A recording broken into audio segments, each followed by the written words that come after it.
네, 코로나19 상황 정리해드리는 앵커 브리핑입니다. 어제 0시 기준으로 신규 확진자는 156명, 이 가운데 국내 발생 144명, 해외 유입은 12명입니다. 이제 누적 확진자는 21,588명이 됐습니다. 위중, 중증 환자는 154명, 사망자는 3명 늘어서 누적 사망자는 344명이 됐습니다. 신규 확진자 지역별로 보면 서울이 48명, 경기가 51명, 또 광주에서 17명이 나왔습니다. 인천도 1명이 나왔습니다. 신규 확진자 수가 7일째 100명대를 유지하고 있는데 방역당국은 사회적 거리두기 효과로 확산세가 진정되고 있다고 분석했습니다.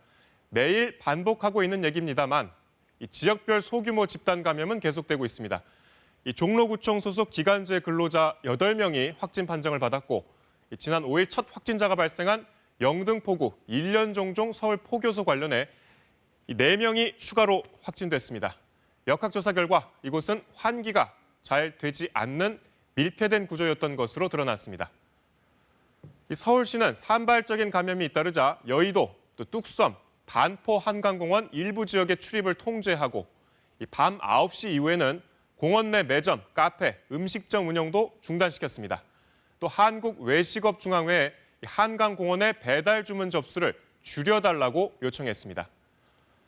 코로나19 확산세가 주춤하면서 사회적 거리두기 조치 언제쯤 종료될지가 초미의 관심사죠.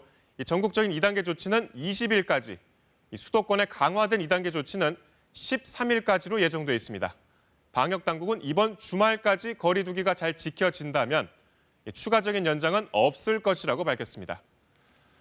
이제 또 다른 고비는 3주 앞으로 다가온 추석입니다. 방역당국은 연휴 기간 이동을 자제해달라고 요청하면서 그동안 명절 기간 면제됐던 고속도로 통행료를 유료화하는 방안을 검토하고 있습니다. 코로나19 재확산의 기폭점이 될 수도 있는 이번 추석 어떻게 보내야 할지 계현우 기자가 시민들의 생각 들어봤습니다. 서울에 사는 30대 직장인 박선정 씨는 고민 끝에 이번 추석 귀향을 포기했습니다. 고향이 대구인데 지난 2월 대규모 확산 때부터 마음 놓고 고향집을 못 간 탓에 아쉬움은 더 큽니다. 부모님께서 수도권 코로나 확산세 때문에 이번에는 안 내려와도 된다고 좀 위험할 수 있으니까 좀 잠잠해지면 그때 보자고 하셔서 너무 많이 아쉽죠. 부모님도 뵙고 싶고.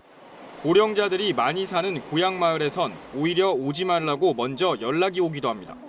이번에는 못 내려갑니다. 매년 내려가서 인사도 좀 하고 올라오는데 나이도 들고 하니까 마을 사람들도 이렇게 좀 되도록이면 모지 말고 좀 이렇게 자제해 주라는 좀. 접촉을 줄이기 위해 혼잡 시간을 최대한 피하고 자가용을 이용하겠다는 귀성객도 많습니다. 내려가는 게 이렇게 썩 내키지는 않는데요. 차를 가져가려고요. 새벽에 출발을 해서 되도록이면 휴게소를 거치지 않고 당일이나 아니면 그 다음 날. 이런 심리를 반영한 듯 추석 열차표 예매율은 전체 좌석 공급이 절반으로 줄었는데도 45%에 그쳤습니다. 방역당국은 추석 연휴에 이동을 자제해달라고 지속적으로 권고하고 있습니다. 추석 연휴에 어르신들의 안전을 위해 고향이나 친지 방문을 자제하는 것, 그것으로 감소세를 더욱 빠르게 안정화시킬 수 있도록. 최근 2주 감염 경로를 확인 중인 확진자 비율은 22%, 무증상 확진자도 30%가 넘습니다. 연휴 대이동이 조용한 대확산을 불러오지 않을까 우려하는 겁니다.